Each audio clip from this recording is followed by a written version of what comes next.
I want to tell you about the autumn I finally closed my door. Not my heart, my door. I am 86 years old, and for more than 60 of those years my door stood open to anyone who knocked, because that is what a good man does, or so I believed.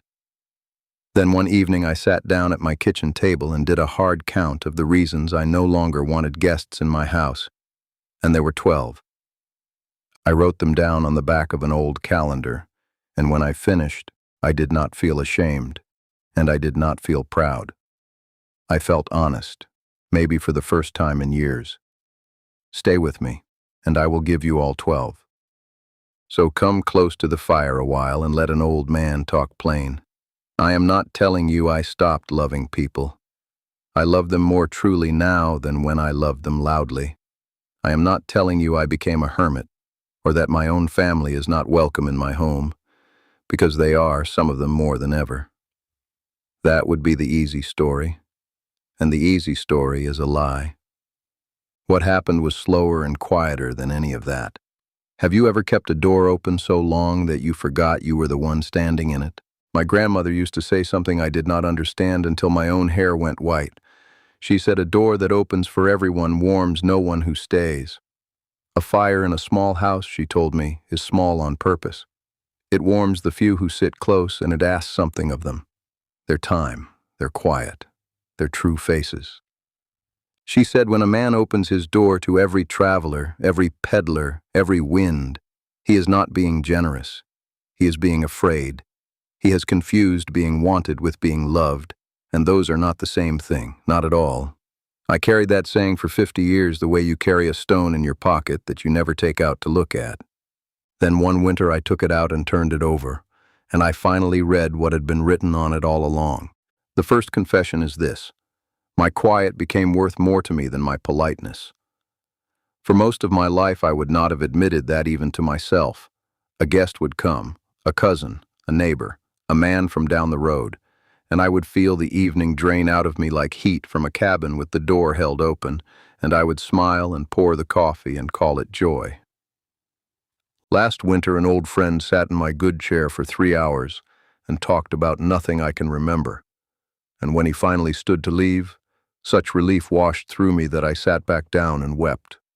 Not from sorrow, you understand, but from the return of my own quiet.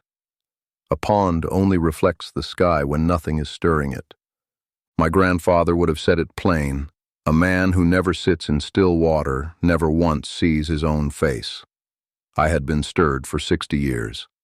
I wanted to see my own face before I died. Have you ever wept at the sound of a closing door and been unable to say whether it was grief or gratitude? Now, before I go on, let me set something down beside you. Many of you have written to me asking how to begin, where an old man keeps all these things he has learned. Well, I set these 12 reasons down, and others like them, in a small book I wrote called The Native Way. If your heart wants it, the link in the description below will take you there. Read one, and sit with it overnight. No pressure at all. I am always right here whether you open it or not. This fire does not charge admission. I wrote it because I knew myself, and I knew that what I did not set down, I would talk myself out of by spring. Now let me give you the second confession, because this one took me the longest to admit. The second confession is this: hospitality has a cost, and nobody counts it. When I was a young man, my grandfather kept the wood pile, and I noticed he never resented the winter for taking his wood, but he counted every armful. A guest is an armful of wood, not a burden. Wood is made to burn, and a warm house is a fine thing. But an armful is an armful, and when I finally counted what my open door had cost me across 60 winters, the suppers, the Saturdays, the small repairs after, the sleep, the pile was higher than the house. Nobody ever told me I was allowed to count. So I counted. And I did not close the door because the cost was too high. I closed it because I finally knew the price, and a man should spend his last winters on purpose. The third confession: most visits had become habit, not hunger. Birds will come to an empty feeder out of habit, pecking at bare wood where the seed used to be, not because they are hungry, but because their feet remember the way. So did my guests. and the fourth confession sits right beside it. The talk had grown smaller as I grew older. When we were young, we talked about what we feared and what we hoped. Somewhere along the years, the deep river of our talk became a shallow creek. The weather, the joints, the price of things, who had died. Chatter, chatter all day long, and not one cup of it could you drink. A shallow creek makes the most noise of any water there is. Ask the deep river. It says almost nothing, and it carries everything. I did not stop wanting company. I stopped wanting noise dressed up as company. Is there a difference in your own house between the visits that feed you and the ones that only fill the hours? The fifth confession is the one that embarrasses me still. I was performing the host instead of living the man. There was a man named Walter who lived down the road from me for 30 years, and I saw him one evening through his own window, not knowing I was watching. He stood at his mirror before answering the knock, and he practiced his smile. Practiced it, like a man putting on a coat that does not fit. And I understood with a chill that I had been doing the same thing for decades, hearing the knock, feeling my face arrange itself into welcome while my whole body asked for one quiet evening. A welcome you have to practice is not a welcome, it is a costume. The sixth confession. My body keeps its own hours now, and it no longer asks my permission. A field that is never left fallow feeds no one in the end. The old ones knew that about the land long before the books said it. At 86, I am the field. My strength comes in the morning and is spent by supper, and an evening of guests costs me the whole next day. For years I spent it anyway, and I called the exhaustion a virtue. It was not a virtue. It was a debt I could not keep paying. The seventh confession is a gentler one. The ones who matter never needed the invitation. There is a man I will call Eli. He has known me since we were boys, and Eli has never once knocked. He comes when the light is low, lets himself in, sets a loaf of bread on my table, and sits with me in the quiet. And sometimes we do not say 20 words before he goes. And I want you to hear me. His visits do not cost me anything. They pay. Presence that needs no entertaining is not a guest at all. It is family wearing a neighbor's coat. Closing my door to guests taught me who had never been one. The eighth confession is the one I am least proud of. I said yes for 60 years out of fear of being forgotten. That is the truth under all the politeness. I kept the open door because I believed a closed door meant a forgotten man. That the day I stopped hosting, the world would walk on past my house and never look back. My threshold was worn smooth, and I told myself it was worn by love. It was not. It was worn by feet, and feet are not love.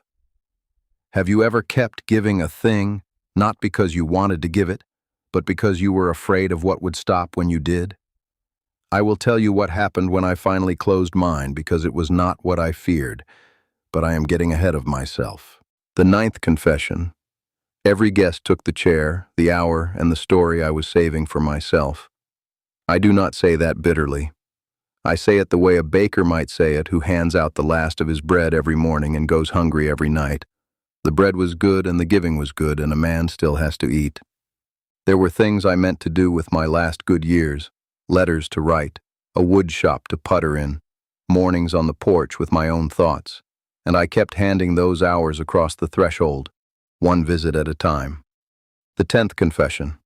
My house, when it finally went quiet, became my teacher. You can only hear the canyon wind when everything else stops. Not the storm, the wind, low and steady, that has been saying the same thing for 10,000 years.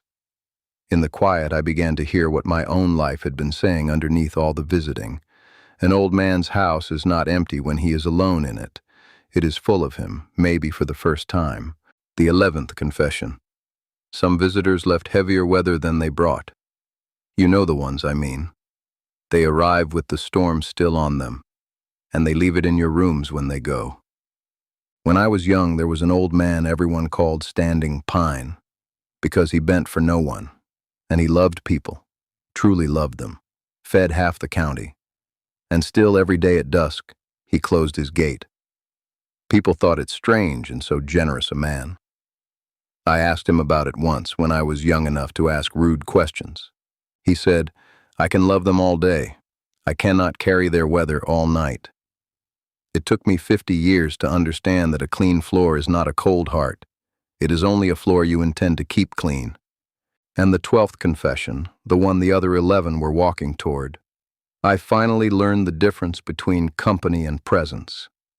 Company is a noisy hearth, sparks and smoke, everyone talking over the flames, and by morning it is burned out to cold ash.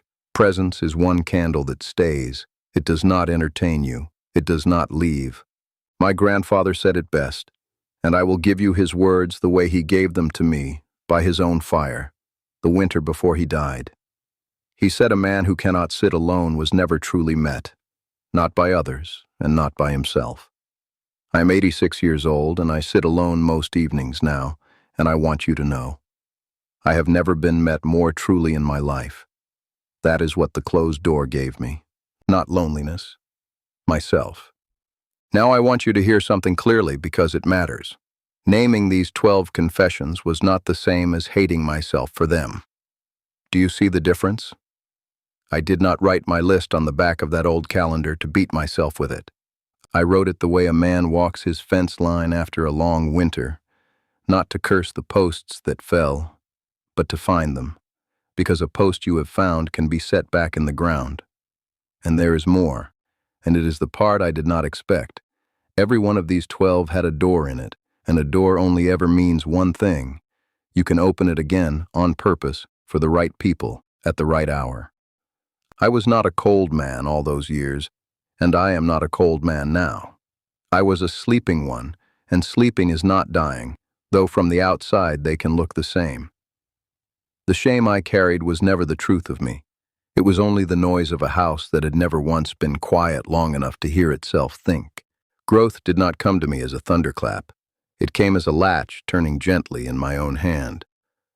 Have you ever mistaken a sleeping field for a barren one? Mine was only waiting. So let me gather the whole list up for you now, the way my grandmother gathered the ends of her shawl around her when the evening came cool. 12 reasons. My quiet grew worth more than my politeness. Hospitality has a cost, and I counted it. Most visits were habit, not hunger, and the talk had gone shallow. I was performing the host. My body keeps its own hours. The ones who matter never knocked. I said yes out of fear of being forgotten. Guests took the hours I was saving. A quiet house became my teacher. Some visitors left their weather behind, and presence, one candle, turned out to be worth more than company. A noisy hearth. Now let me turn it toward you, gently. Whose face came to you while I was talking? What visit are you keeping out of habit, not hunger? Is your door open tonight because you chose it, or because you are afraid to learn what happens when it closes? And if some voice in you is asking, is it too late for me? Listen to an old man who asked that same question at a colder window than yours. It is not too late. Nothing is lost. Walking away from a crowded room is not slamming a door. It is closing one gently, so the ones inside the quiet can finally hear each other. The people who love you, the real ones, the ones who never needed the knock, they are not going anywhere. They are on the other side of your politeness, with bread in the low light. They are waiting. I would like to hear from you now. Which of the 12 reasons hit closest to home? Was it the woodpile, the shallow creek, the practiced smile, the gate at dusk?